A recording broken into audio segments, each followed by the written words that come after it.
C, espaço, E, espaço, E, X, E, espaço, U, E, espaço, E, S, P, A, espaço, P, E, espaço, H, O, S, P, espaço, P, N, N, O, P, N, E, N, O, espaço.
Boa noite, pessoal. Tudo bem?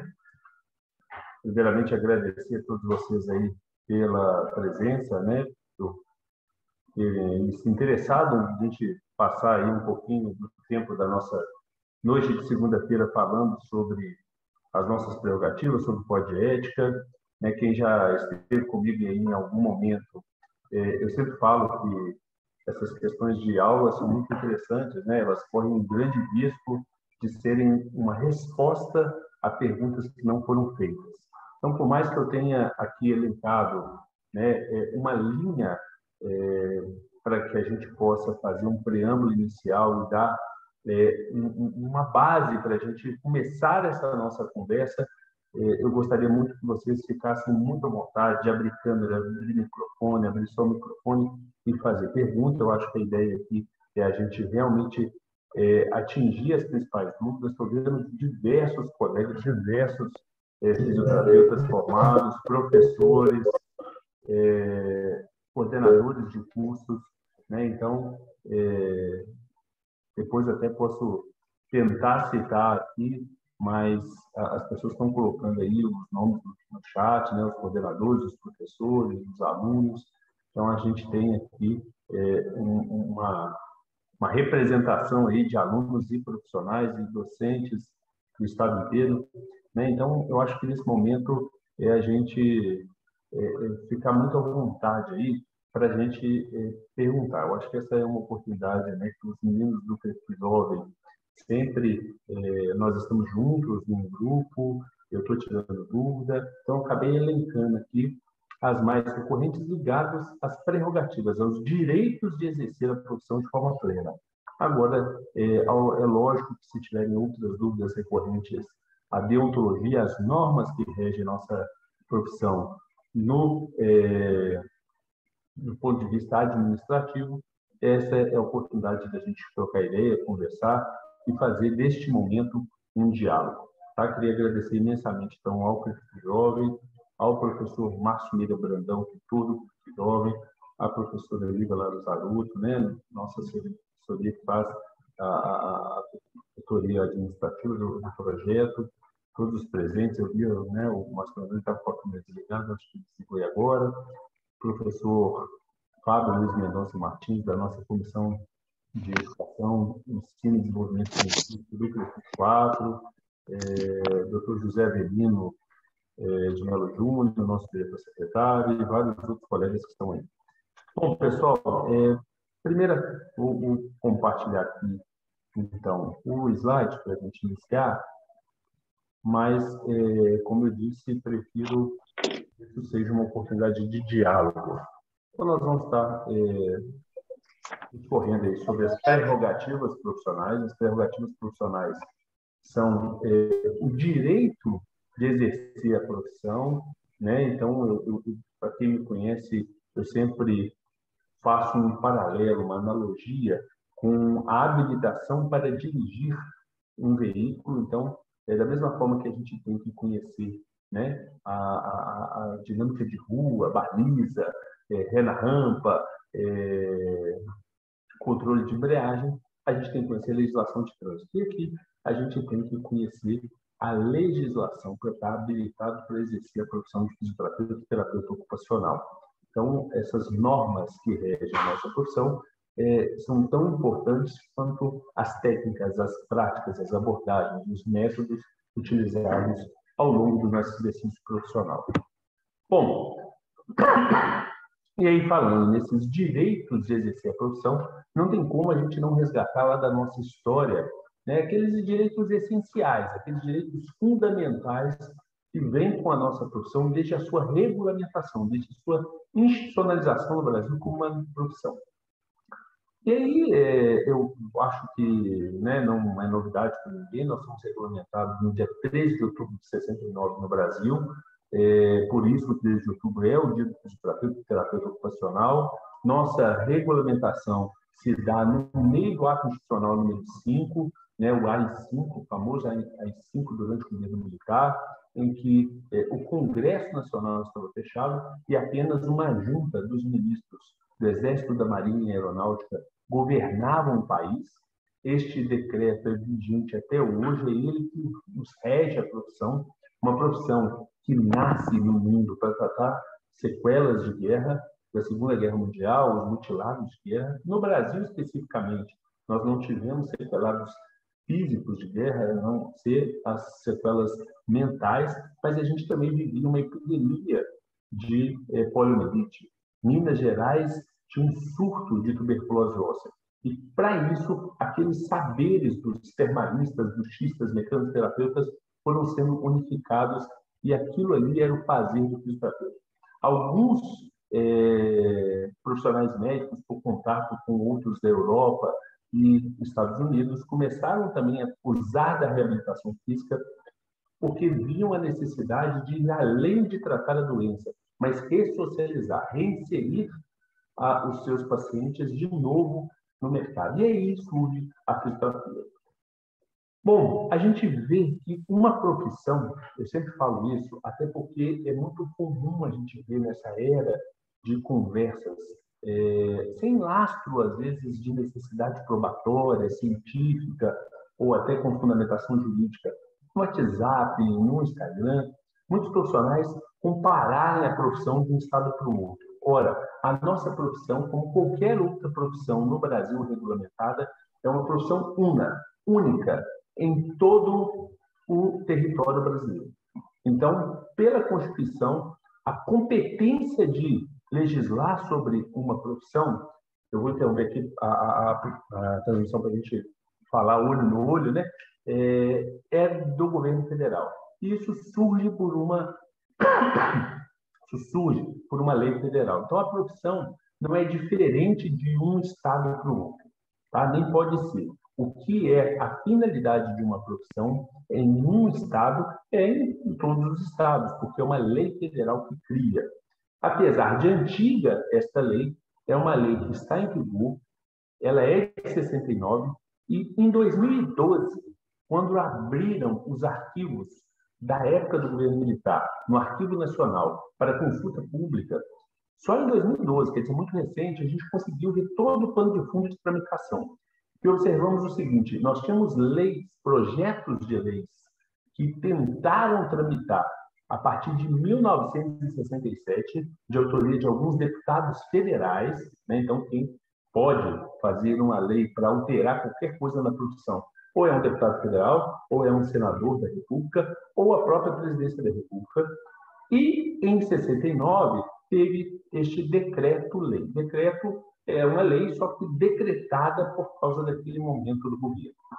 E aí, em 2012, a gente viu toda a tramitação de pano de fundo desta lei. E isso é importante a gente ressaltar para que a gente entenda que as nossas prerrogativas, a autonomia profissional surge dali, principalmente para a gente entender a motivação da lei, ou seja, o que lá no mundo jurídico vão chamar de uma análise teleológica, ou seja, a intencionalidade do legislador, a gente entender a intenção da norma. E qual era a intenção, então, do legislador? Nós tínhamos uma conversa dos ministros, à época, que foi revelada só em 2012, mostrando para a gente que o ministro da Educação fez um projeto de lei, que é praticamente o que a gente tem no decreto hoje, criando a gente como uma profissão de nível superior, liberal, autônomo, independente das demais profissões, com o nosso fazer, com a nossa finalidade de atuação definida. E o ministro Tasso Dutra, então, o ministro da Educação. E o ministro da Saúde, o médico Leonel Miranda, na época, fez um projeto para que nós fôssemos profissionais que atendêssemos os comandos de um profissional médico. E aí o artigo 11 da norma dessa lei, da forma como ela foi divulgada, ela nos traz um pouco do resultado disso. No frigir dos ovos, foi promulgado o Decreto-Lei 938, de 13 de outubro de 69, criando as duas profissões, fisioterapia e terapia ocupacional, profissões distintas, né? Como fisioterapia e terapia ocupacional, como terapia ocupacional e psicologia, terapia ocupacional e farmácia, fisioterapia e medicina, fisioterapia e fonoaudiologia, profissões de saúde, né? Então, partes de um tratamento, né, centrado no paciente, multidisciplinar, na saúde integral, mas diferentes, com os seus papéis definidos. E ali já fala que nós éramos liberais, ou seja, poderíamos atender como autônomos, sem prescrição de um outro profissional, com a nossa autonomia de formular o diagnóstico, fazer o plano terapêutico, prescrever o nosso tratamento, induzir o tratamento e dar alta nesse paciente. E o artigo 11 desta lei, nós fomos descobrir, então, depois, que tinha a seguinte colocação. Ela traz algumas questões que são interessantes para a gente. Primeiro, fala que a terminologia fisioterapeuta, terapeuta ocupacional, são privativas daquelas pessoas que cursaram o curso de nível superior, que tinha cidadania brasileira, um curso reconhecido pelo Ministério da Educação, uma instituição credenciada pelo Ministério da Educação, e que tivesse sem condenação de reclusão, de prisão por mais de 2 anos, poderia ter habilitado, né, ser um fisioterapeuta. E traz também que a finalidade de cada um, por exemplo, fisioterapeuta, a capacidade física, terapeuta ocupacional, a capacidade mental. Quer dizer, define a finalidade de cada um. São situações que se somam, né? Então, o fisioterapeuta dentro do desempenho ocupacional, do desempenho funcional das tarefas das atividades diárias, o fisioterapeuta dentro da funcionalidade humana mais voltada à capacidade físico-funcional e diz, então, que esses são atos privativos. Mas interessante é que lá no artigo 11 deste decreto 938, coloca que quem fiscalizaria essas profissões seria o Ministério da Saúde. Parece que foi um acordo entre o Ministro da Educação e da Saúde, tipo assim, olha, eles não vão ser tutelados por outra profissão. mas vocês que têm o comando do Ministério da Saúde vão fiscalizá-los. É lógico que isso, em tese, não aconteceu, mas até então não se tinha quem fiscalizar essas profissões, exercer o controle ético-social, falar o que pode e o que não pode, dentro dessa finalidade constituída. Então, surgem as entidades de classe. E as entidades de classe têm as suas competências definidas. Da mesma forma que cada profissão tem a sua finalidade, e uma profissão no Brasil não pode ter a mesma finalidade de outra, senão não tem por que ter duas profissões, não tem por que você escolher um curso no processo seletivo, no vestibular que a gente presta. Cada profissão tem a sua finalidade. E tudo que se pesquisa, que se avança socialmente, cientificamente, tem que ter aderência, tem que ter uma comprovação de que aquilo é aderente à nossa finalidade de atuação. Então, se tem um novo recurso, método, técnica, que é desenvolvido, é pesquisado, testado e comprovado, verifica-se se aquilo tem a ver com a nossa finalidade. Se tem, aí a gente vai falar que aquilo é um fazer, está dentro do nosso arsenal terapêutico, está dentro da nossa finalidade de atuação. Eu estou utilizando daquele recurso para a nossa finalidade de atuação. Então, cada profissão é uma. Né? Da mesma forma, nós temos as entidades. E as entidades de classe, cada uma tem o seu papel constitucional, previsto em legislação, definido. Nós temos, né, o sistema de conselho federal e conselhos regionais, né, que vão, o Conselho Federal, criar normas que, para nós, fisioterapeutas, terapeutas ocupacionais, têm efeito de lei. O Conselho Regional vai fiscalizar, fazendo valer essas normas. Mas antes, o Conselho Regional vai registrar o profissional.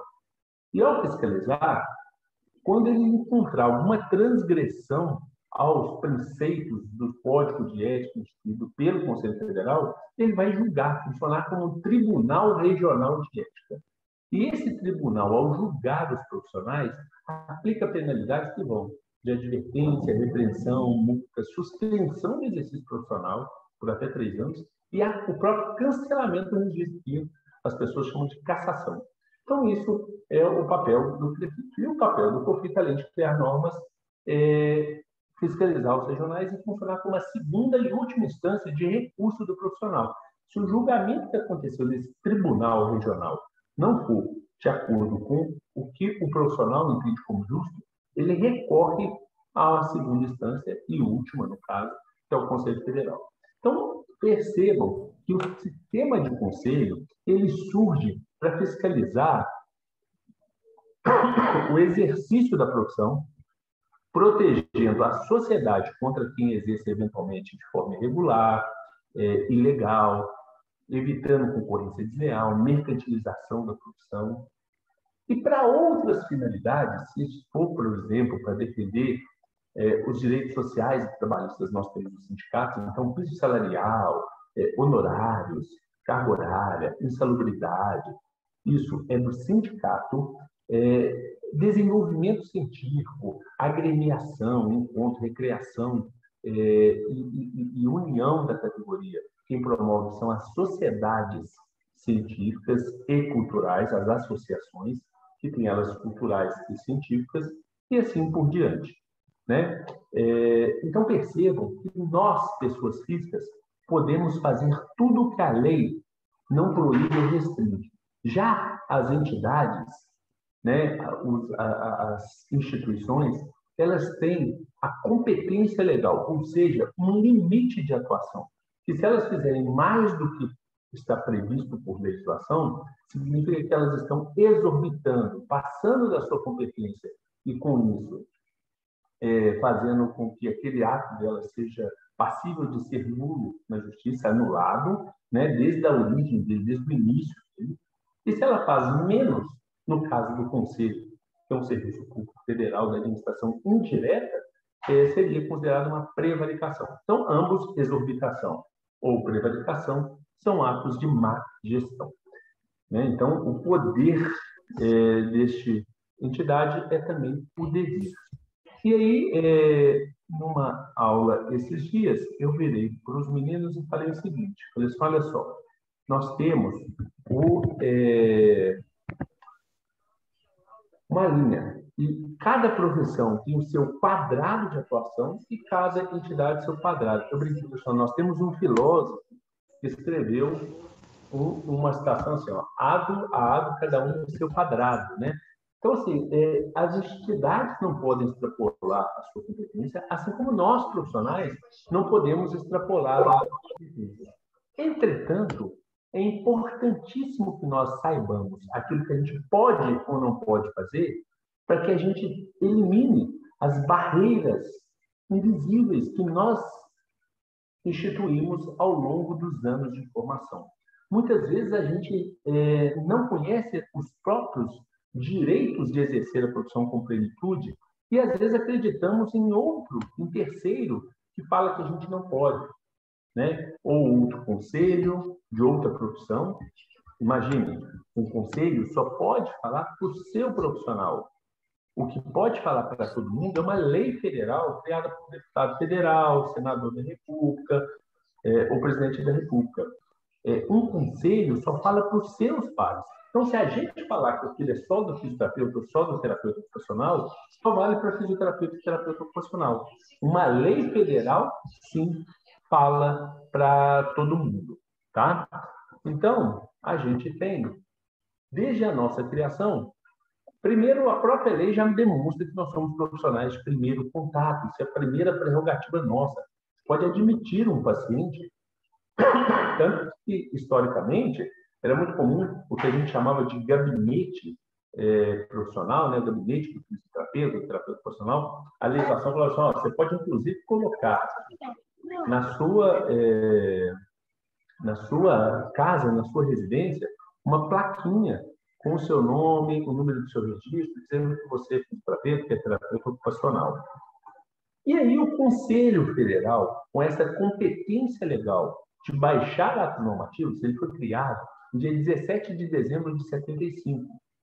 E ele coloca o seguinte, que lá no artigo 5º fala, o primeiro inciso do artigo 5º fala que a competência do Conselho Federal baixar atos normativos necessários à interpretação do profissional. Mas lá no primeiro artigo desta lei, já fala que o disciplinar da profissão pelo Conselho Federal é conforme, a normatização da profissão é conforme a profissão disciplinada no decreto 938. Então, quer dizer, o Conselho Federal pode normatizar, não autorregulamentar, dentro daqueles limites, daquele quadrado instituído pela lei, a finalidade de atuação instituída por lei. Então, não pode nós agora querermos extrapolar este quadrado por resolução do Conselho Federal. Isso teria que vir de uma lei federal, criada lá no Congresso Nacional, por deputado federal, por senador, e não pelo Conselho Federal. Pois bem, aí a gente tem, nesta competência, dentro, falando para nós mesmos, o próprio Conselho Federal de Fisioterapia e Terapia Ocupacional, ele baixa duas resoluções que estão ligadas a nossas normas de habilitação e exercício profissional, uma complementando a outra. Como o pessoal diz aí, naquele jargão popular, ou é 8 ou 80, ou 80, né? Então, a resolução COFITO 8 e a resolução COFITO 80, ela traz para nós todas as normas de habilitação e reforça, lá no artigo 3º, em relação à fisioterapia, no artigo 4º, em relação à terapia ocupacional, quais são os atos privativos dos fisioterapeutas e dos terapeutas ocupacionais. Então, a 8 fala, né, da avaliação, do diagnóstico, da prescrição do equipamento, a dose, a quantidade de tempo que cada atendimento, isso é a autonomia do profissional. Nenhuma entidade, instituição, gerente, outro profissional, mesmo que seja o responsável técnico, seu coordenador, pode determinar o tempo do seu atendimento, qual que vai ser a periodicidade. Quem avaliou é que vai atender. Eu não posso fazer uma avaliação para outro atender e nem fazer uma prescrição de um tratamento para outro atender. Se eu encaminho o paciente para alguém, eu preciso permitir que ele mesmo faça o seu plano de tratamento, né?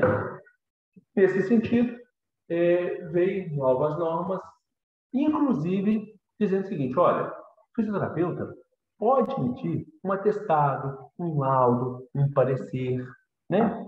E aí você fala assim, Anderson, mas por que você está falando isso? A gente tem, vira e mexe, a gente tem dúvidas de profissionais em relação à sua própria competência em relação a isso, né? Porque eu não estou assim, mas esse atestado é válido, não é? Bom, o profissional, ele pode emitir um atestado dizendo que o paciente, né, compareceu no atendimento, ele pode emitir um atestado falando que ele tem que fazer uma outra função dentro do trabalho para evitar uma sobrecarga, né, seja de estresse ocupacional, seja sobrecarga física. Ele pode emitir um atestado dizendo que aquele profissional, aquele trabalhador precisa ser afastado das atividades laborais, precisa fazer repouso orientado, fazer exercícios domiciliares ou fazer o afastamento das atividades laborais enquanto persistir um tratamento por um tempo determinado e justificar isso e afirmar isso. Qualquer profissional, seja fisioterapeuta, seja terapeuta ocupacional ou outra categoria, os primeiros 15 dias de atestado de afastamento do trabalho, a empresa assume. Quando passa disso, no 16º dia em diante, a legislação trabalhista, ela determina, a legislação brasileira, né, da Previdência Social e Seguridade Social, ela diz que esse trabalhador precisa procurar o INSS para fazer uma perícia médica com aquele médico perito. A legislação hoje diz que é um laudo médico, um perito médico. Uma vez nós já tentamos fazer uma alteração nesta legislação, pedimos para que um deputado federal de Minas apresentasse um voto para tornar este laudo multidisciplinar. Entretanto, a bancada médica, de parlamentares médicos, não deixou isso prosperar e permanece, por enquanto, apenas médicos peritos. Mas, depois disso, o médico perito vai dizer se é para continuar afastado ou não. Isso está, sim, para qualquer profissão, então não é só para a gente. Em termos de laudo, nada mais é do que você, baseado na sua consulta, com toda a sua avaliação, testes, exames, né, que você realizou, solicitou ou você fez, você dar um parecer conclusivo ali daquelas condições. E emitir pareceres, seja para o próprio paciente, seja para buscar uma restituição junto a um seguro, a um plano de saúde. Então, para outro profissional, se esse paciente vai mudar de cidade, ou mudar de profissional, mudar de equipe, você pode dar um parecer dizendo sobre os tratamentos que você fez. Inclusive, no site do prefeito, em imprensa, né, você vai lá, imprensa, você tem as cartilhas, revistas, e dentro das cartilhas tem algumas orientações nesse sentido. Tá? Eu pus um QR Code aí, né, para as resoluções que tratam, né, dessa competência nossa. Hoje, as resoluções do Conselho Federal, elas são praticamente autoexplicativas, né? Elas trazem para nós uma... Você vai facilitar. Pergunta não, né? Depois pode abrir de novo e perguntar. Bom, elas trazem para nós... Os slides não estão passando. Ah, não? Não. Vocês estão no slide de atestado ou não? Não, está na capa ainda, na apresentação, no principal, no primeiro. Poxa vida, então peraí, vamos tentar de novo. Tentar de novo aqui. Ó, vou compartilhar. Vocês vão me dizer se vai passar. Passou? Não. Vamos tentar de novo, pessoal.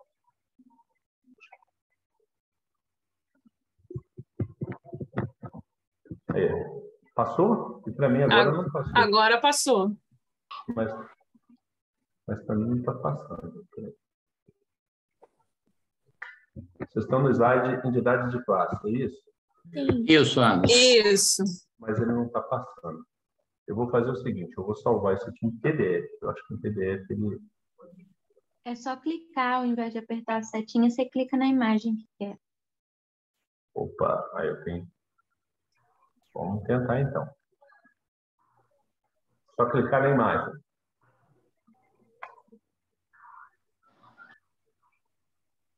Ainda não, Anderson. Passou? Passou. Então a gente tem os atestados, olha o QR Code aí, quem quiser, tem o QR Code para resolução. Geralmente essas resoluções são, obrigado aí, eu não sei quem me orientou a passar, tá? Foi a Thaís? Mas obrigado aí por comentar.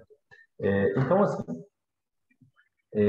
geralmente essas resoluções elas são autoexplicativas quando se lê, mas para orientar os profissionais. Agora, é importante que a gente saiba o seguinte: pelo princípio da legalidade, como eu disse, até dos limites de cada um, as resoluções elas não precisam de trazer o que tem em lei dispondo. Elas podiam falar só o que é proibido.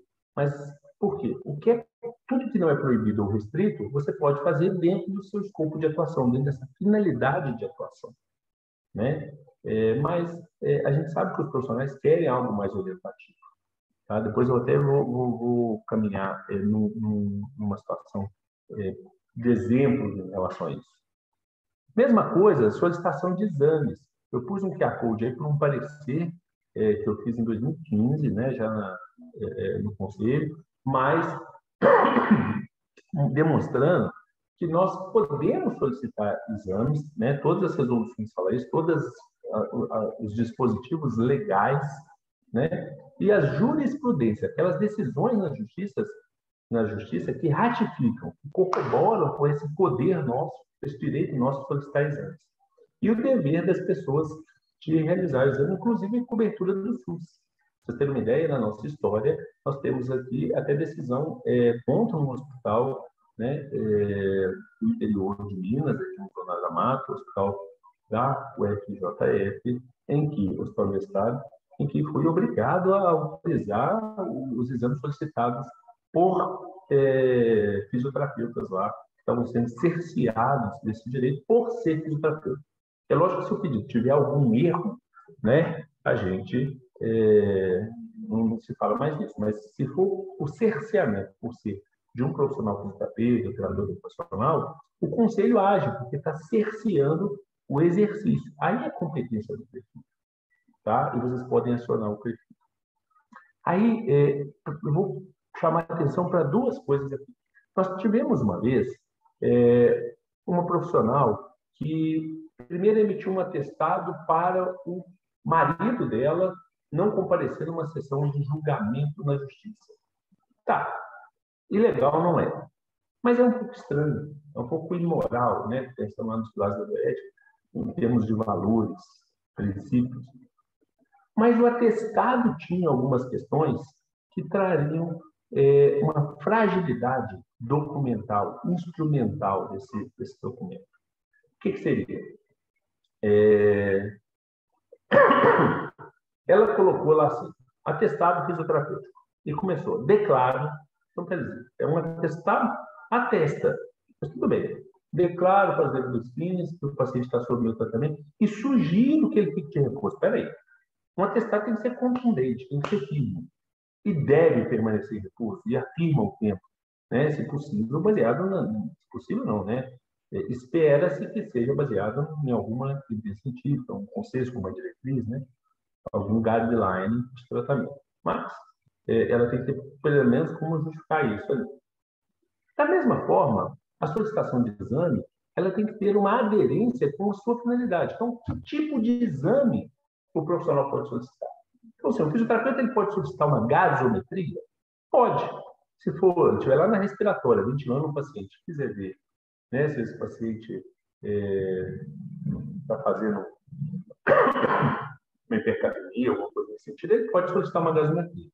Ele pode solicitar uma ressonância interna? Pode, para fazer o diagnóstico terapêutico, o controle do a gente tem que entender que essa solicitação do exame ela tem que ter uma aderência com a nossa finalidade de atuação, né? Da mesma forma que eu falei do uso dos métodos e técnicas, né? Eu tenho que ver se aquela técnica, por mais que ela tenha evidência científica, se ela está dentro do meu fazer. Se não tem por que ter duas profissões.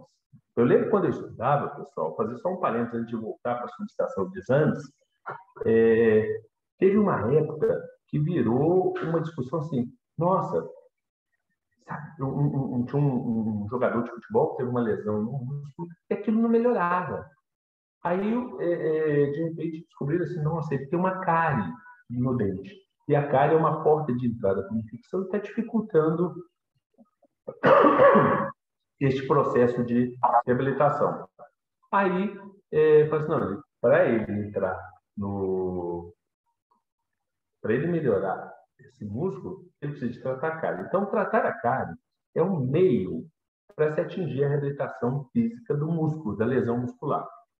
Mas não é o fisioterapeuta que vai tratar a cárie, concorda? Eu dei um exemplo muito lógico, muito claro na nossa cabeça, de fazeres muito definidos entre as profissões.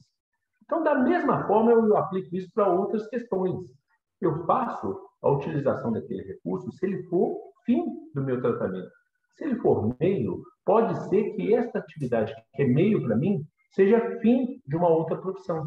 E aí, se a gente pegar a lei de contravenções penais, por exemplo, diz inclusive que o exercer da profissão sem habilitação de fazê-lo é contravenção penal, é uma transgressão, é um ilícito penal, é uma irregularidade. Então, eu estou exercendo o fazer de outra. Então, é nesse cuidado que eu tenho que ter de ficar dentro do meu limite de atuação. Da mesma forma, então, nós temos a prerrogativa, o direito de solicitar exames.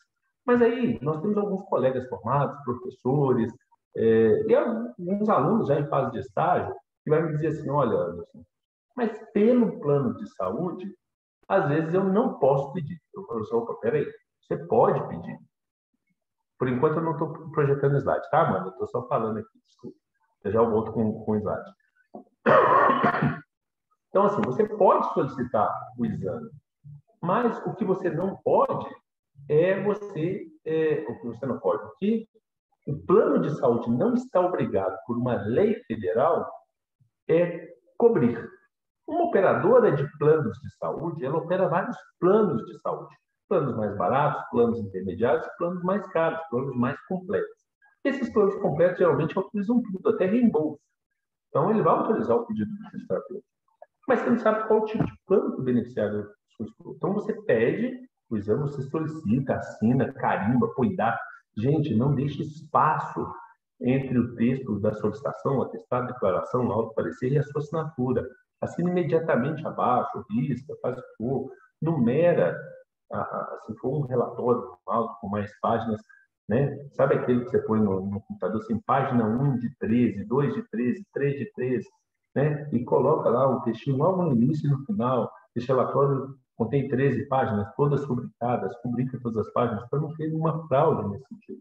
Eu lembro uma vez que numa faculdade que eu coordenava o curso de graduação, num estágio, né, com um professor ali, que foi inclusive meu professor, um aluno emitiu um atestado de comparecimento e a pessoa, né, o paciente, completou aquele atestado, era de comparecimento no tal dia, de tal a tal horário.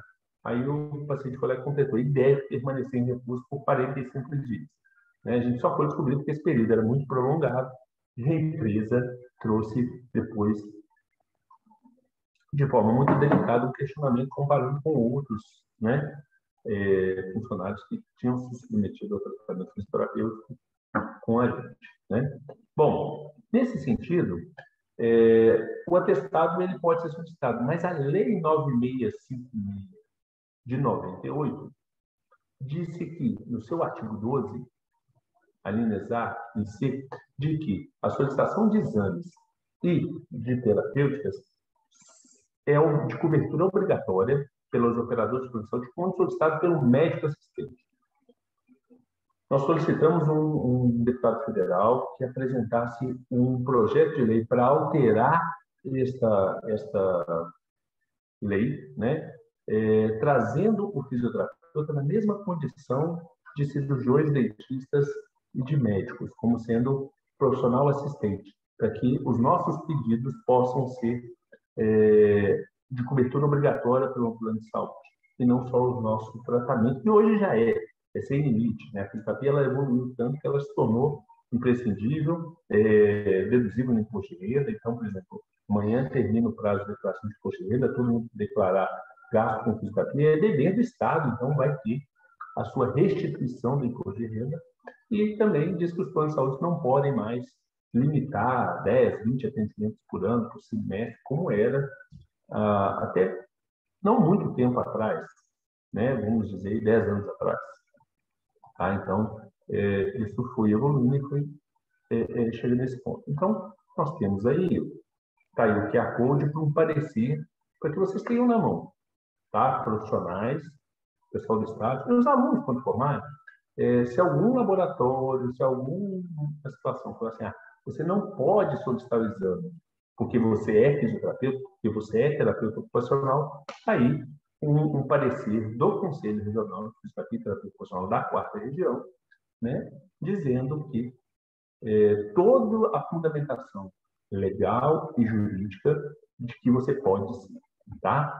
E qualquer problema desse, você aciona o plantão de defesa de prerrogativas instituído pelo P4. Você tem hoje fisioterapeutas, terapeutas ocupacionais e advogados, procuradores jurídicos do Conselho Regional de plantão, né, pelo WhatsApp, para te defender quando o seu direito de exercer plenamente a profissão é cerceado. Tá? Então, tem um WhatsApp do Conselho que atende, por enquanto, né, no horário do prefeito, durante a pandemia, né, do decreto de emergência, crise sanitária de importância internacional, de pandemia, a gente ficou 24 horas, inclusive orientando o manejo dos pacientes, e agora voltou para o horário comercial, mas a gente já está implementando inteligências artificiais, softwares que vão nos ajudar a fazer esse atendimento 24 horas. Bom,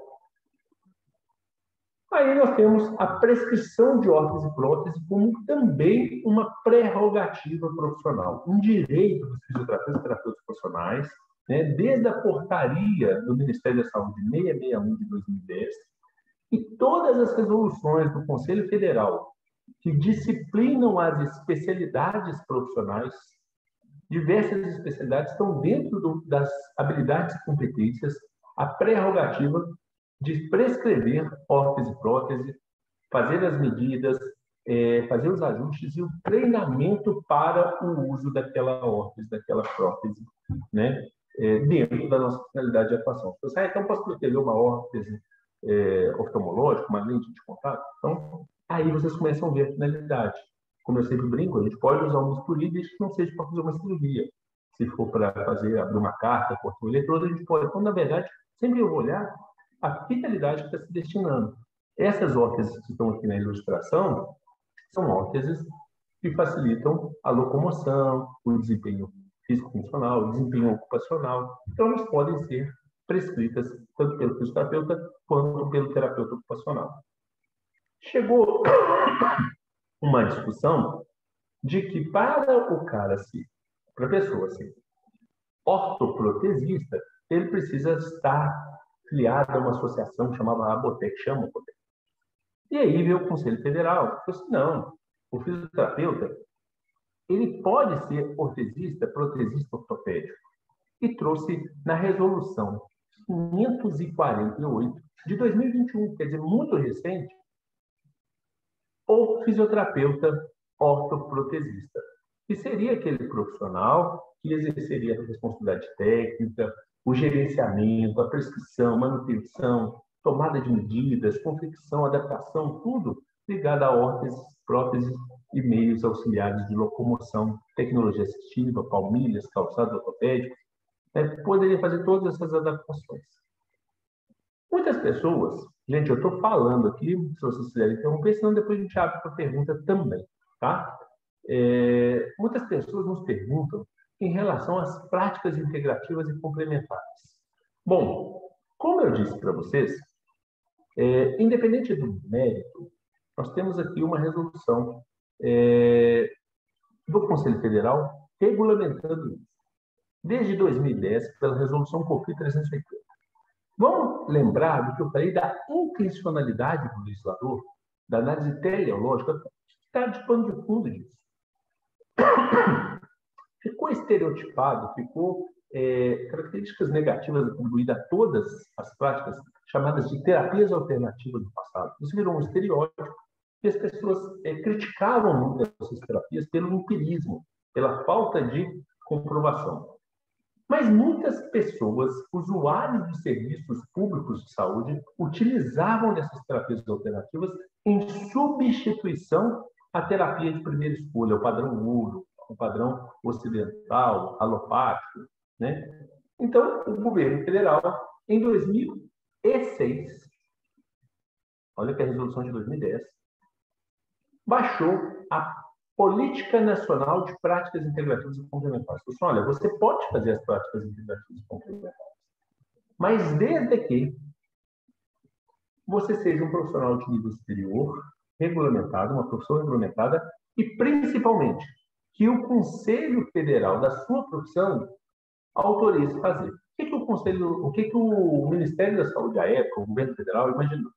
Só, desta forma, eu garanto que a pessoa que fizer um tratamento de câncer não vai usar só a homeopatia, ela vai fazer o tratamento também de primeira escolha e a terapia vai ser complementar. Para desmistificar e tirar esse estereótipo de terapia alternativa, como se fosse algo diferente, né, não reconhecido, vamos chamar de prática integrativa. Prática integrativa e complementar. Complementar o quê? Ao tratamento convencional.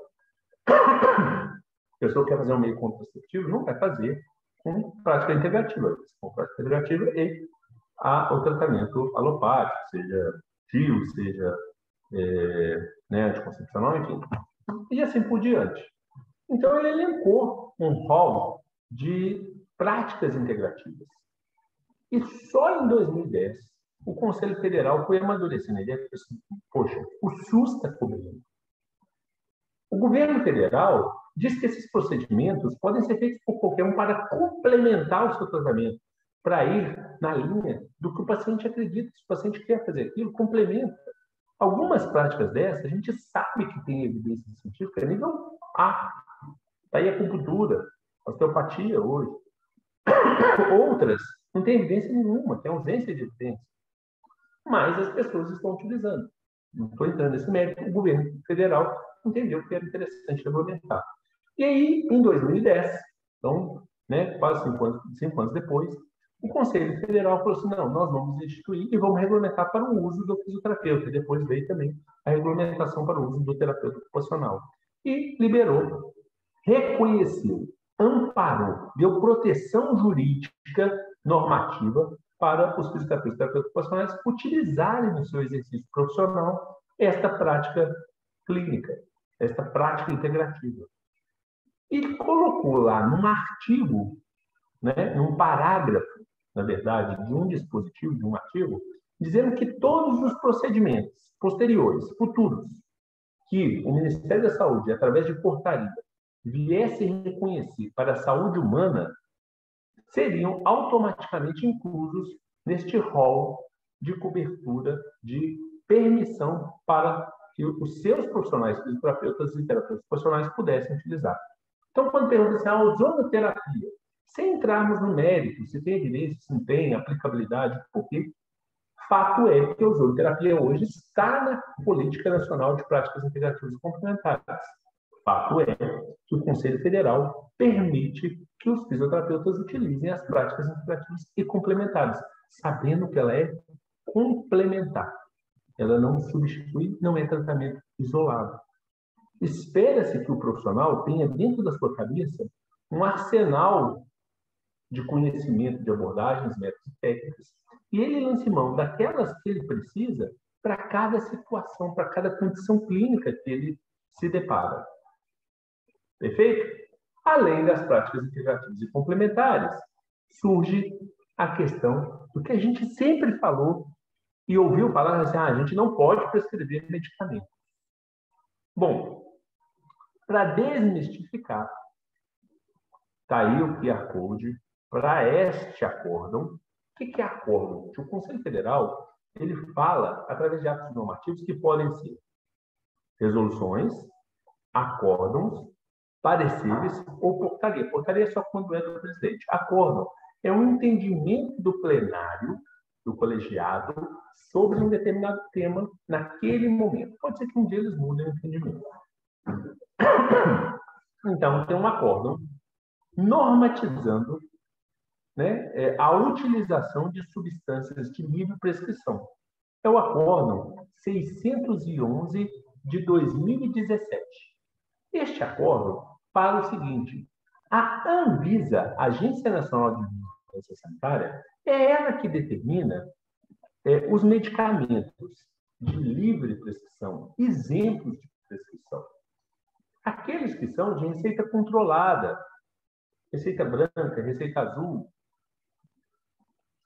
Então, esses medicamentos que são de livre comercialização, de livre indicação, podem ser prescritos pelos fisioterapeutas e terapeutas ocupacionais como um tratamento complementar a sua terapêutica. Então, por exemplo, se o fisioterapeuta quer fazer uma fonoforese, né, colocar ali um ácido nos eletrodos para fazer uma indução, ele pode, uma fonoforese. Se ele quer prescrever um anti-inflamatório imunológico, então tem uma lista de medicamentos. E a gente vai saber se está na lista ou não, que é dinâmico. Alguns medicamentos, por exemplo, durante a pandemia, saíram da lista de livre prescrição e foram de prescrição, porque criava-se especulação de que tratava o novo coronavírus e as pessoas compravam indiscriminadamente na farmácia, e a Anvisa ia lá e mudava. Então, neste acordo, tem a resolução da Anvisa ou aquela que vem substituindo, mas é só procurar pela lista de medicamentos isentos de prescrição, livre prescrição. Mas, Anderson, eu não tive na faculdade, eu posso prescrever? Não. Se você não teve, você não pode. Se você teve, você pode. Mas se eu não tive, como que eu conserto isso? Fazendo um curso, né, com carga horária mínima de 80 horas de extensão universitária e fazendo o lançamento deste curso, assentando isso no seu registro profissional dentro do CREFIS.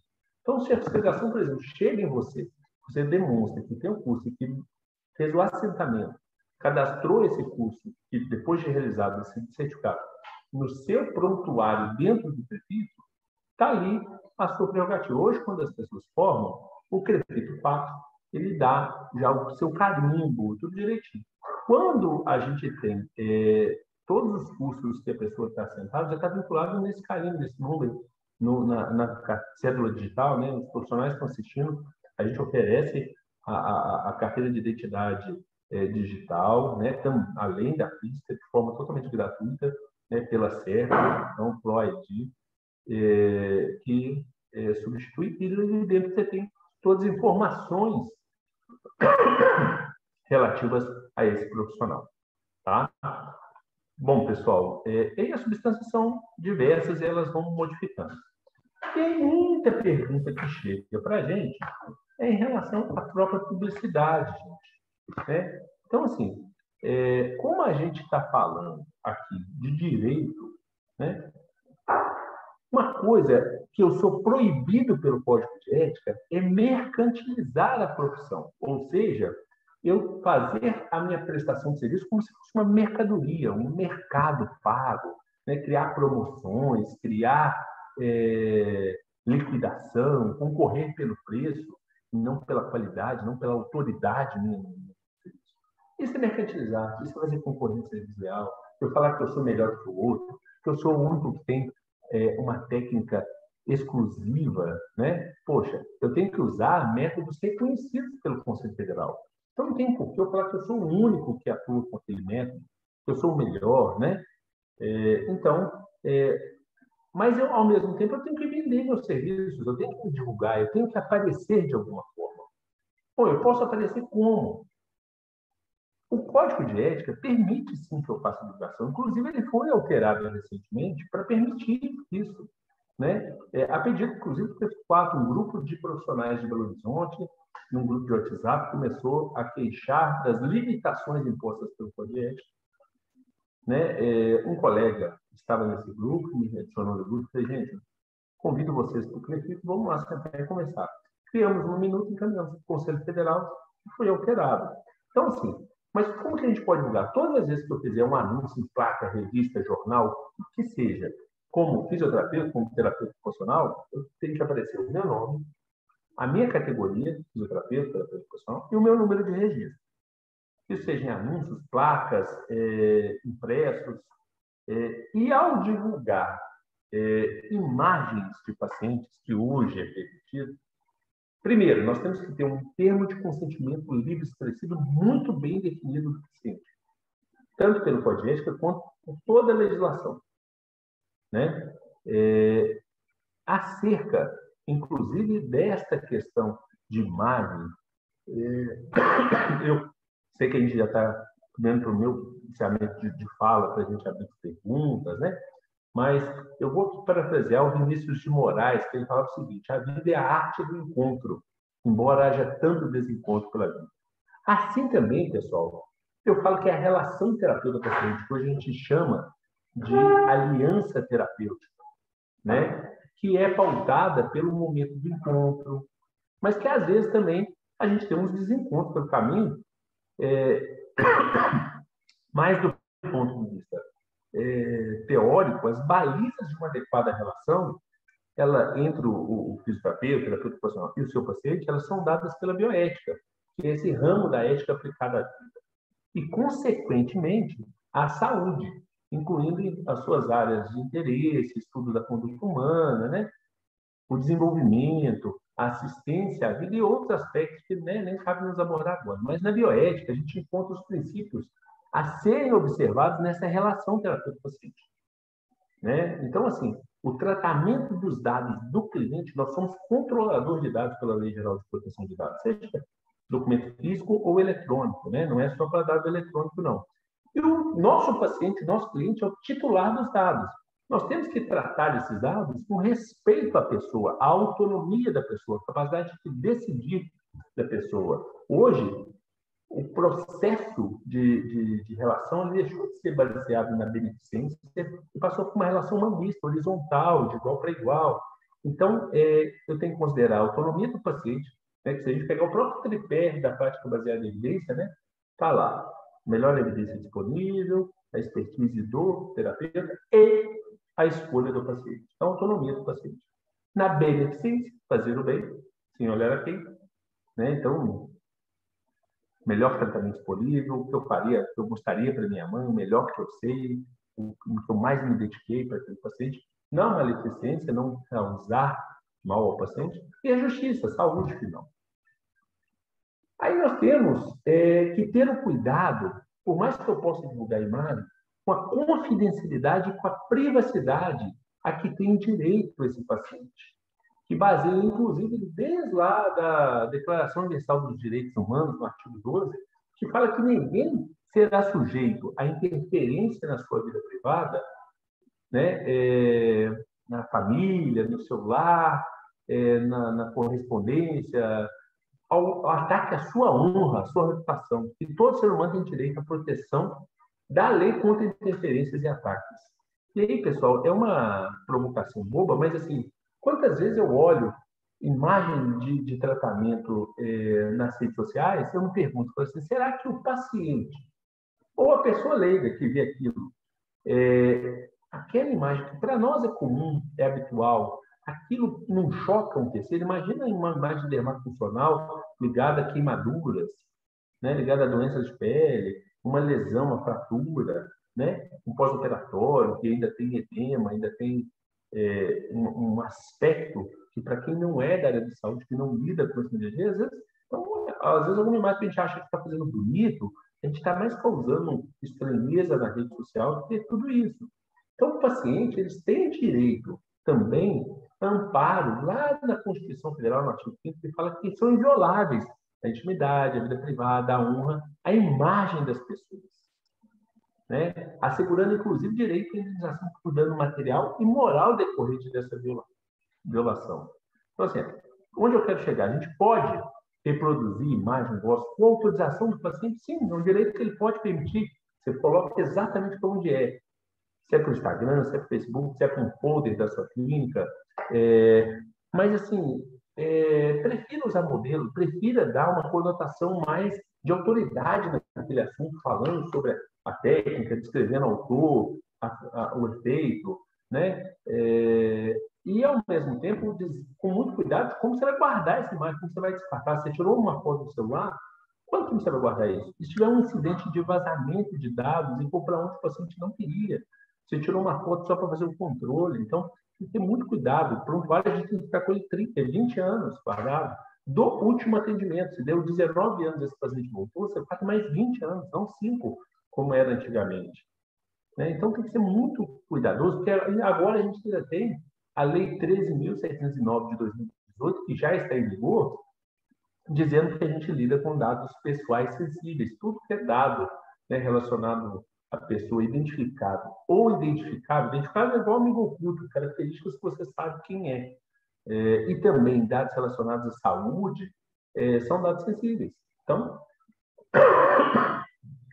e o Código Civil também já previa que a publicação, exposição, utilização de imagem da pessoa pode, inclusive, ser proibido para fins comerciais. E quando a gente divulga, é para um fim comercial, é para a gente atrair pacientes, né? Então, a gente tem que ter cuidado, muito cuidado, mais cuidado ainda com dados de menores, né? Que são complicados, né? Assim, é mais difícil ainda, mas a gente pode divulgar, né? Desde que a gente tenha autorização do paciente, que esta foto não tenha filtro, né? Que não tenha nenhuma edição nela, que seja paciente que eu atendi, não posso pegar de outro como se fosse eu, né? Então, tem que ser foto real, sem nenhum tratamento, né? Principalmente aquilo que está ligado à estética, né? Tem hora que trata-se tanto que até né, a gente já viu aí antes e depois, que depois, até sem tatuagem, um tratamento não era laser para tirar a tatuagem, né?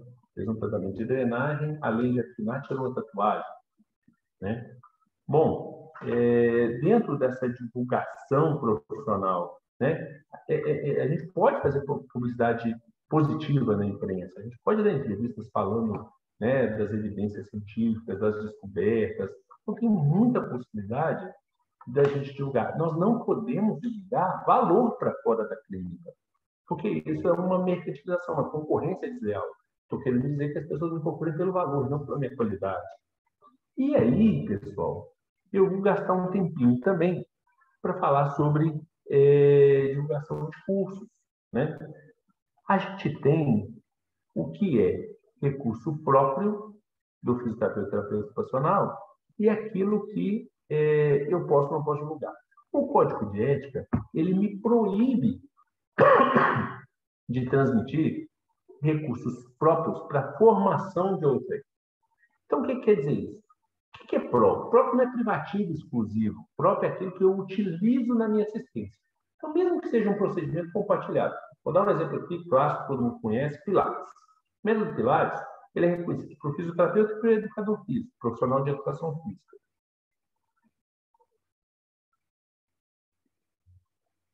Desculpa, tinha chegado uma pergunta aqui.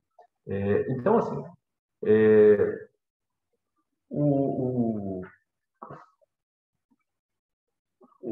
quando é privativo, é aquilo que só eu posso fazer. Aí eu digo para vocês, isso tem que ser por lei federal, e aí eu vou pegar a finalidade. Pilates, ele é reconhecido pelas duas categorias, para profissional de educação física, porque as evidências científicas dele demonstraram que ele melhora condicionamento físico, aptidão, né? Então estão ligados ali ao fazer finalístico da educação física. E também nós temos comprovação de que o Pilates faz melhora da coordenação motora, ganho de força, flexibilidade, enfim, capacidade física regulamentada por fisioterapeuta. Os dois podem utilizar o Pilates com finalidades distintas. Se um fisioterapeuta ensina para outro profissional, ele está ensinando o seu raciocínio clínico, a sua formação de um diagnóstico fisioterapêutico, para prescrever aqueles princípios do método adequadamente a cada um. Então, isso quer dizer que eu estaria ensinando parte da minha profissão para outro. Se eu pego uma leiga, uma pessoa em formação em outra área, e saio do ensino básico, de anatomia, cinesiologia, biomecânica, cinesioterapia, se eu vou ensinar drenagem linfática desse conjuntivo complexo, eu estou ensinando parte da minha profissão. E pressupõe que essa pessoa uma hora vai querer fazer a mesma coisa que eu. Vai sair do quadrado dela e ir para o meu quadrado. Então, lembra, lado, cada um no seu quadrado. É o prefiro que vem para segurar essa pessoa no quadrado dela. Então, peraí, você está exercendo ilegalmente a nossa profissão. Sempre eu vou tentar buscar a finalidade que a pessoa está utilizando. Então, o Código de Ética me proíbe de ensinar recursos próprios. Então, dentro da publicidade, a gente tem aí a Resolução 532 de 2021, que alterou a Resolução 424, então o Código de Ética nosso Está na resolução COFIT 424 da fisioterapia, 425 da terapia ocupacional, tá? E a 532 alterou essas resoluções, permitindo a divulgação de imagens, mas com esses critérios que eu coloquei. Imagem real do seu tratamento. Se for quadro comparativo de dias depois, coloca uma observação de que aquilo é para aquele caso que não se aplica a todo mundo, para você não cair em outras enganações do Código de Defesa do Consumidor, né, de propaganda enganosa, de charlatanismo, que está no Código Penal. Então, tem outras coisas que extrapolam esse julgamento pelo CREFIT e COFIT e vai para a esfera judicial, seja na vara civil ou na vara penal, criminal. Tá? Bom, pessoal, aí a gente tem outras perguntas são recorrentes, as questões das especialidades profissionais. O Conselho Federal, hoje, reconhece 16 especialidades para fisioterapia, mais recente foi a fisioterapia e reumatologia, e 6 especialidades para terapia ocupacional. Terapia ocupacional mais ligada em contextos, fisioterapia ligado em ramos de ciências da saúde.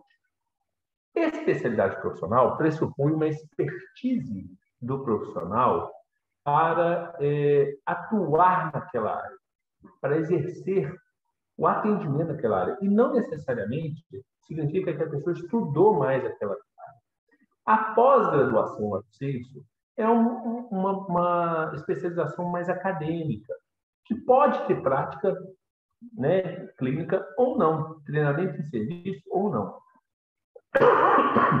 Então, quando eu faço uma pós-graduação, o Código de Ética me proíbe de colocar lato sensu no meu cartão de visita, no meu receituário. Eu posso colocar mestrado e doutorado, porque todo mundo sabe que isso é título acadêmico, né? Mestrado mais para dar aula, doutorado para pesquisador, mas a lato sensu ela pode confundir com a especialidade profissional. Eu costumo falar assim, ó, quem tem um filho, quando o filho adoece, tem um pediatra e não no clínico geral, mesmo que o clínico geral possa atuar em todas as áreas. Quando você tem uma fratura, você quer um ortopedista, mesmo que o clínico geral possa também fazer uma redução de fratura, fazer um tratamento. Um clínico geral pode fazer uma cirurgia cardíaca, mas ninguém quer arriscar e atrever, nem ele se atreve. Assim, estamos caminhando para a parte da fisioterapia. As pessoas cada vez mais estão procurando um fisioterapeuta, especialista. Já isso vai estender para a terapia ocupacional, né? Os empregadores já buscam especialistas no contexto hospitalar, no contexto de saúde mental e assim por diante. Mas o que a gente tem hoje? Para cada especialidade reconhecida, nós temos minimamente uma sociedade científica homologada pelo Conselho Federal para testar o conhecimento desse profissional e falar, olha, você sabe realmente a técnica e pressupõe que você vai ter mais responsabilidade em oferecer um resultado melhor naquela especialidade. Então, vou te dar o título de especialista profissional, para você se apresentar como especialista e as pessoas confiarem mais em você nesse resultado. E aí, quais são os quesitos? Você ter 2 anos de registro ativo no CREFIT, submeter uma prova de títulos, né, de conhecimento, uma prova objetiva, depois uma discursiva e depois a análise de currículos, de títulos mesmo, né? Então, se você foi monitor, se você tem pós-graduação na área ou não, se você já trabalhou na área, quanto tempo. Então, cada coisinha vai somar um ponto ou parte de ponto, né? E vai compor a sua nota final. Você, passando, você tem direito a se apresentar clinicamente como especialista profissional. Tá? Desde 2010, esta é uma exigência por causa da resolução COFIT 377. Pessoas que fizeram pós-graduação antes de 2010, ainda assim não são especialistas profissionais, são pós-graduados. Pessoas que fizeram pós-graduação antes de 2010, mas o currículo, o projeto pedagógico, era reconhecido pelo COFIT, tinha um componente, uma carga horária, às vezes 1.200 horas práticas de residência, e era reconhecido pelo Conselho Federal, essas pessoas, sim, um grupo muito pequeno, podem pedir, e pediram, ainda vão pedindo aos poucos, com validação para fazer uma analogia e falar que eles são especialistas profissionais. Fora isso, não pode. As pessoas podem ter um estagiário nas suas clínicas, vocês podem estagiar, mas desde 2008, com a Lei 11.788, nós temos dizendo que não existe estágio extracurricular. Estágio é curricular obrigatório, que você tem avaliação do desempenho para promoção de período, né, de ano, e estágio curricular não obrigatório, mas todos são curriculares. Todos tem que ter um plano de ensino, um plano de atividade, tem que ter um objetivo dentro do processo de ensino-aprendizado, tem que fazer parte do projeto pedagógico. Está na lei federal para todas as profissões. E aí, pensando naquela mão de obra farta disponível que a gente tem, pelo número do aumento de cursos de fisioterapia, principalmente em todo o território nacional, com aumento do número de vagas, para cercar que aqueles alunos nos períodos iniciantes fossem estagiar, travesti de estagiário, mas, na verdade, uma fraude ao contrato de trabalho das clínicas, usando como mão de obra ainda desqualificada e barata, o Conselho Federal emitiu 2 resoluções. A 431, que fala sobre estágio curricular obrigatório, que diz que pode começar quando a faculdade bem quiser, supervisionado por docente, né? Enfim, dentro de um grau de crescimento de complexidade que o núcleo docente estruturante, colegiado, decidir. E o estágio curricular não obrigatório, aquele que obrigatoriamente tem que ser cadastrado no perfil. O aluno tem que ter um crachá de estagiário. Então, se não é um estagiário que vale nota para passar, tem conceito ou nota para passar, esse estagiário tem que estar registrado no perfil. E aí tem alguns critérios. Basicamente, é o aluno já estar no penúltimo ano e estar cursando o estágio obrigatório. Ter já sido aprovado nas disciplinas teóricas daquela área. Então, para fazer um estágio fora em fisioterapia traumato-ortopédica, tem que ter sido aprovado em fisioterapia traumato-ortopédica. Se está fazendo terapia intensiva, tem que ser aprovado dentro da faculdade já em terapia intensiva. Parece uma coisa óbvia, né? Mas... E aí, numa similaridade, idêntico, né? Numa analogia, a própria lei federal, que fala que para cada 5 empregados pode ter um estagiário, ou fração, então 5, 1, 2, 3, 4, 5 fisioterapeutas, 1 estagiário. 6, 7, 8, 9, 10 fisioterapeutas ou terapeutas profissionais, 2 estagiários daquela área. E assim por diante. Um fisioterapeuta pode supervisionar até 3 estagiários não obrigatórios. Dentro da faculdade é diferente, né? Dentro do estágio que vale não. Mas esse estágio não obrigatório, um fisioterapeuta pode supervisionar, preceptorar no máximo 3. E a supervisão é de um docente, mesmo que indiretamente, por relatórios, por algumas visitas naquele local. Mas para aquele estabelecimento de 3 estagiários, ele tem que ter, no mínimo, 11 fisioterapeutas. Tá? Então, ou 11 terapeutas profissionais. 11, 12, 13, 14 ou 15. Tá? Essa é a regrinha básica do estágio. Qualquer dúvida e trauma, agora é hora de perguntar. Está aí meu Instagram, meu Facebook. Tá? Estou sempre à disposição de vocês. Fique à vontade, né, para fazer pergunta agora ou depois, em qualquer momento. Estou sempre à disposição de vocês. Dívidas, dúvidas, traumas até aí?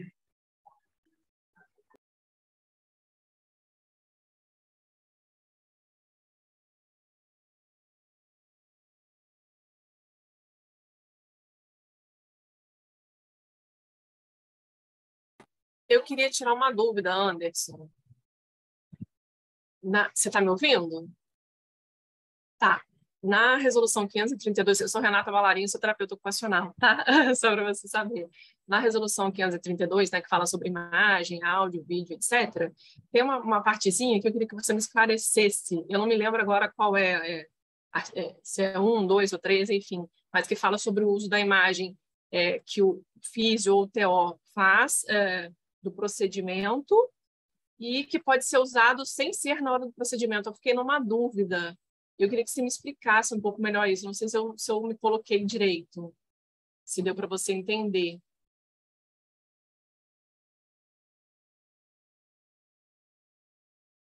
Seu microfone está desligado. Ah, tá, desculpa.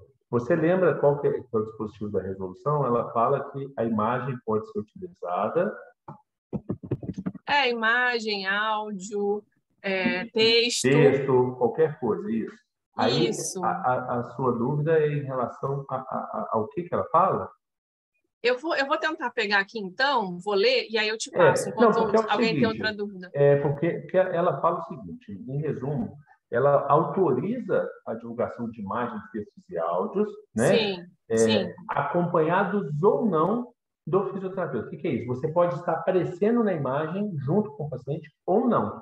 Então acho que é isso. Então essa era a minha dúvida. Exato. Aí, assim, mas que esse profissional tem que ser o que realizou o procedimento.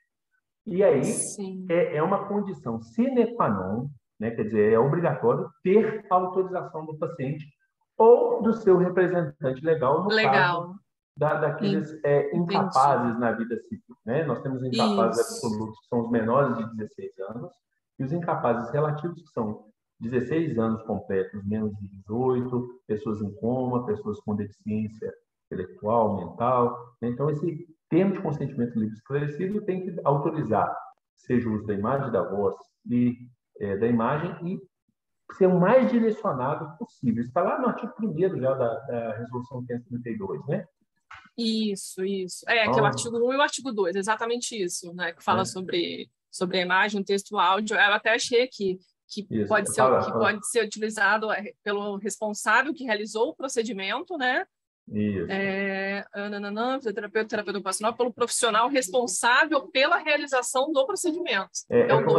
Você não pode pegar, assim, vamos supor que eu fosse terapeuta ocupacional, Renato, pegasse um atendimento, se eu colocasse a foto como se eu fosse. Entendi. Tá?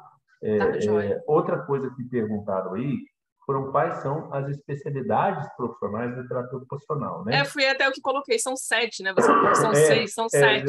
São 7. É a acupuntura, contextos hospitalares, que foi até uma proposta do PT4, contextos sociais, contexto escolar, gerontologia, saúde da família e saúde mental. E saúde mental. 7 especialidades. Agora, tem uma coisa, pessoal, por exemplo, eu, quando fiz reabilitação interdisciplinar de idoso, não era uma especialidade profissional. Então, é uma área de atuação em que não era reconhecida pelo Conselho Federal como uma especialidade.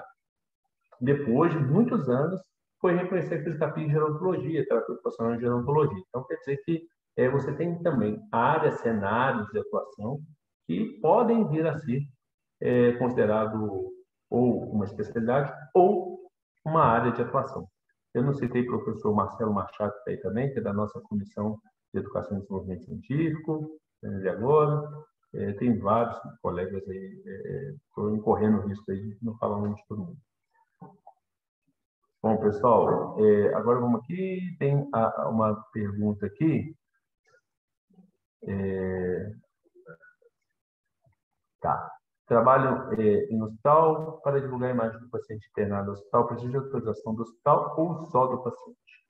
Bom, aí depende muito do regimento do hospital, né? Quando você coloca dentro de uma instituição, né, é interessante que a instituição permita, né? Porque tem toda uma questão da imagem institucional. Então, geralmente ou tem um comitê de ética na instituição ou uma assessoria de comunicação da instituição. Tá? O Rafael está perguntando as 7 especialidades, né, Rafael? Vamos lá. Acupuntura, contextos hospitalares, contextos sociais, contextos escolares, gerontologia, saúde da família e saúde mental. Tá? Eu acho que essa aula está sendo gravada, então depois isso fica disponível também no canal do YouTube. Alguém perguntou aí sobre o dry needling, é isso? Então, assim, o dry needling, gente, nós temos um acordo autorizando o uso do dry, né? As pessoas às vezes perguntam assim, microfisioterapia. Antes de eu responder isso aí, eu respondo assim, olha, posso dizer que não é fisioterapia. Por quê? Não tem um amparo normativo ainda do Conselho Federal. Pode ser que um dia tem, tá? Hoje, sem entrar no MET, tem o que é isso? Eu digo que é o seguinte, não está no Referencial Nacional de Procedimentos Terapêuticos, que vai se chamar, muito em breve, Classificação Brasileira de Fisioterapia. Não sai, porque tem novidade legal nesse sentido. né? Inclusive, agora tem uma classificação brasileira de diagnóstico terapêutico, assim que for publicado, nós daremos ampla divulgação, né? E aí a gente tem acórdãos que vão amparando, vão trazendo para esse rol de procedimentos taxativos aí do que a gente pode e não pode fazer. Aí teve a norma do dry needle. Entretanto, praticamente todas as resoluções que o Conselho Federal edita, a gente tem outros conselhos, principalmente de medicina, tentando impugnar isso na justiça, invalidar essas resoluções. O dry needling foi objeto de fiscalização, acupuntura, terapias de plano de choque, todas elas. Até a hidroterapia, a fisioterapia aquática foi judicializada. Na primeira instância, numa decisão monocrática de um juiz, nós perdemos o dry needling. O juiz entendeu que isso era um ato médico por estar infiltrando isso aqui. O Conselho Federal recorreu, mas judicialmente o que se tem hoje é a proibição do uso do dry needling pelo fisioterapeuta. Pode ser que essa decisão seja revertida na segunda instância, quando tem uma decisão colegiada por turma de desembargadores, depois ministros do Supremo, mas, por enquanto, existe uma proibição. Olha só, quando me perguntam sobre o número de alunos por docente no estágio de saúde coletiva, pessoal, o que a gente tem de supervisão de estágio curricular obrigatório e não obrigatório independente da área. O que a gente tem de parâmetro assistencial, número de pacientes por fisioterapeuta, é uma resolução, né, do Conselho Federal que institui o número de pacientes por jornada de 6 horas ou regra de 3, né, ou proporcional à carga horária do profissional. Por exemplo, numa atenção primária, se é para uma palestra, você não tem limite de pacientes. Agora, a supervisão é assim. Depende muito da logística e você tem algumas flexibilizações. Por exemplo, hoje nós temos 6 estagiários por fisioterapeuta. Entretanto, desde o início da pandemia, existe uma flexibilização no Conselho Federal de permitir até 10 estagiários por fisioterapeuta no estágio curricular obrigatório, independente da área.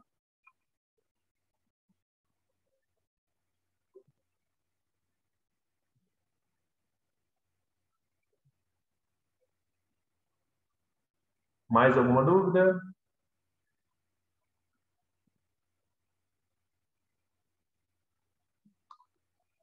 Bom, pessoal, não havendo mais dúvida, né? Existe possibilidade de prova, de prova de título ser feita antes pelo prefeito 4, antes dos 2 anos previstos pelo prefeito? Olha só, aí, Jussara, eu acho que nós temos duas perguntas. Eu não sei se eu vou tentar responder de forma ampla para responder as duas coisas, né? Se for o que eu entendi errado. Essa prova acontece bienalmente em todas as capitais organizadas pelo Conselho Federal, mas das associações científicas. O critério para o cara se habilitar nesta prova, né, para o profissional, ele precisa de ter 2 anos de formato, né? Então, você não tem como fazer antes de 2 anos de formato. Isso é um critério do Conselho Federal. A prova de título ela pode ser feita direto pela sociedade científica, no seu congresso científico, ou em todas as capitais organizadas pelo Conselho Federal. O Conselho Federal faz isso para favorecer os profissionais, porque dependendo de onde é o congresso, norte, nordeste, sul, fica difícil para quem está na outra extremidade se deslocar. Tá? Chegou outra pergunta: existe algum projeto para inscrever também especialidade de fisioterapia, saúde da família, como já tem endometriose? Existe minuta de projeto de resolução. Entretanto, a fisioterapia vem discutindo se saúde da família é uma especialidade ou um cenário de atuação. Tá? Então, por enquanto, a gente tem até políticas, né, como a própria lei que instituiu a inserção dos fisioterapeutas, um dever dos municípios inserir todos os equipes estratégicas da família, fisioterapeutas, terapeutas profissionais. O prefeito Pato tem feito um trabalho intenso este ano para isso. Desde o ano passado a gente notificou todas as prefeituras e agora estamos tentando articular, né? Eu, né, tenho me envolvido com isso diretamente, junto com a Comissão de Assuntos Parlamentares, mas a especialidade ser reconhecida ainda não não existe uma definição clara dentro do Conselho Federal para isso. A prescrição para realizar fisioterapia motora e respiratória dentro do hospital é privativo do físico ou o médico também pode prescrever? Olha, dentro de um hospital, existe uma coisa, gente, que a gente precisa definir aqui. Nós estamos caminhando aqui com o encerramento de horário, né? Mas, assim, uma coisa é a solicitação, outra coisa é a prescrição. Solicitação, qualquer profissional pode solicitar. Prescrição, apenas o próprio profissional pode prescrever. Vou fazer uma analogia com uma receita de um alimento, de uma comida. Eu posso solicitar alguém para fazer para mim um crepe de frango com creme cheese, né? Igual eu comi aqui em Montes Claros, né? Hoje. Outra coisa é a receita de como fazer, quantos gramas, quanto tempo, quantas gramas, quanto tempo que vai colocar, qualquer mistura, quanto ele vai levar ao forno, como que vai mexer, isso é a prescrição. Então, às vezes, nós instituímos a falar, tem prescrição, quando, na verdade, a gente quer saber se tem solicitação.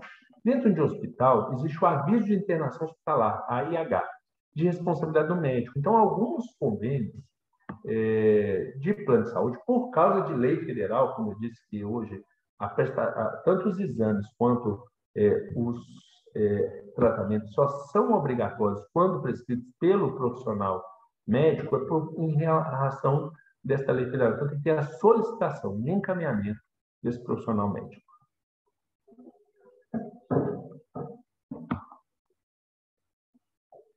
Bom, a questão de estágio obrigatório ou não obrigatório na fisioterapia esportiva, isso depende muito do projeto pedagógico, porque as diretrizes curriculares nacionais hoje determinam que o estágio passe pelo parte ambulatorial, comunitário e hospitalar. Esses são os 3 cenários de atuação. E aí você tem instituições que se organizam de acordo com as especialidades, tem instituições que se organizam de acordo só com esses cenários e atendem meio que geral. Então, isso vai muito do que o núcleo docente estruturante de cada curso preconizou para a sua formação profissional.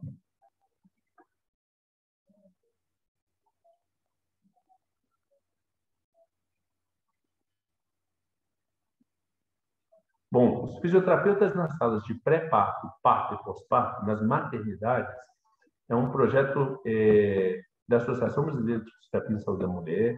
O prefeito 4 abraçou esse projeto, encaminhou minutas de projeto de lei para os municípios, para a Assembleia Legislativa, para a Câmara dos Deputados Federais. Então, a gente tem acompanhado para fazer com que esses profissionais possam fazer uma assistência à parturiente, né? Desde o pré-natal, como também o suporte no Natal, durante o parto. Seja para favorecer um parto natural, parto normal, seja para minimizar as intercorrências pós-parto, para favorecer um restabelecimento mais rápido, para analgesia, para conforto. Então, existem vários objetivos e nós estamos trabalhando para ver se a legislação garante esse direito para a parturiente. Adriana pergunta se o procedimento de ventilação mecânica não invasiva deve ser indicado e realizado pelo fisioterapeuta ou no hospital o médico pode exigir que o procedimento seja feito pelo fisioterapeuta. Na verdade, nós temos a prerrogativa de exercer os modos ventilatórios, seja da ventilação mecânica não invasiva ou da ventilação mecânica invasiva. Então, o fisioterapeuta ele pode, sim, ao avaliar o paciente, só que dentro de uma equipe, gente, por mais que a gente esteja falando de autonomia, dentro de uma equipe de UTI, onde nós temos resoluções normativas, né, da diretoria colegiada da Anvisa, dizendo que a equipe mínima ali é médico, fisioterapeuta e profissional de enfermagem, discutir com a equipe se é para entrar com ventilação, se é a hora de fazer o desmame e tentar fazer isso escrito em consenso. E uma forma muito legal de se resolver conflitos estabelecer isso no procedimento operacional padrão, no POP, que é discutido com toda a equipe.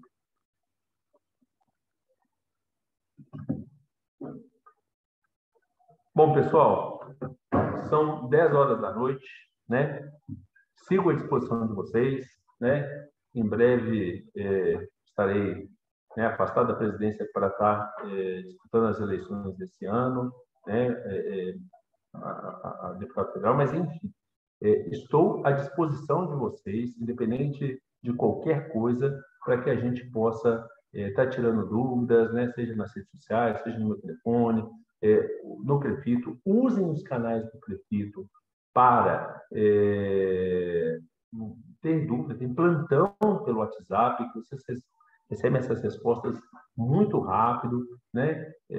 Espero que tenha trazido alguma informação nesse curto intervalo de tempo que nós tivemos aqui junto, né? Mas que vocês sigam o Crefito nas redes sociais, usem dos canais para tirar dúvida, alunos e profissionais, né? Os alunos, além daqueles que estão no Crefito Jovem, que participam das discussões, da construção, né, das ferramentas para aproximar o conteúdo normativo das instituições, nós temos os eventos que são voltados para aluno, como encontro de estudantes, e também vocês podem se deliciar e usarem, né, dos canais que trazem informação do Crefito de forma mais palatável, dessas cartilhas que estão disponíveis no site do Crefito, para ir assimilando e trazendo cada vez mais para a realidade da prática profissional de vocês, da futura profissão que em breve estarão exercendo. Tá? Queria agradecer imensamente todos os coordenadores de curso que estiveram aqui presentes, os profissionais, e vários aí. Eu tentei fazer uma passant pelas principais dúvidas, tá? E sigo à disposição. As pessoas que têm meu contato sabem que, apesar às vezes de demorar, pelo volume de demandas que chegam, estou sempre à disposição. E vocês têm também o núcleo de apoio ao profissional do Crefito 4, os canais no WhatsApp, tá? Estou aí porque vocês precisarem. Agradeço ao Crefito Jovem a iniciativa de ter provocado isso, como estava sendo recorrente, os pedidos para fala, né, sobre essas temáticas. Dessa forma a gente otimiza e conseguimos aí falar para pessoas, né, eu vi aí pessoas do estado inteiro, né, se manifestando aí no chat.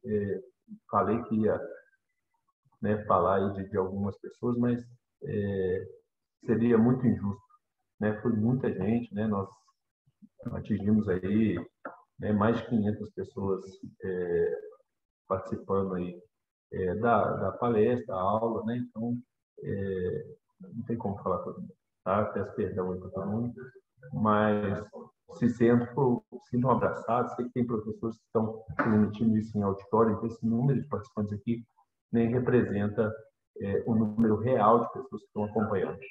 Tá joia? Muito obrigado a vocês, uma boa noite, e qualquer coisa, contem sempre com o Crefito 4, tá bom? Até mais.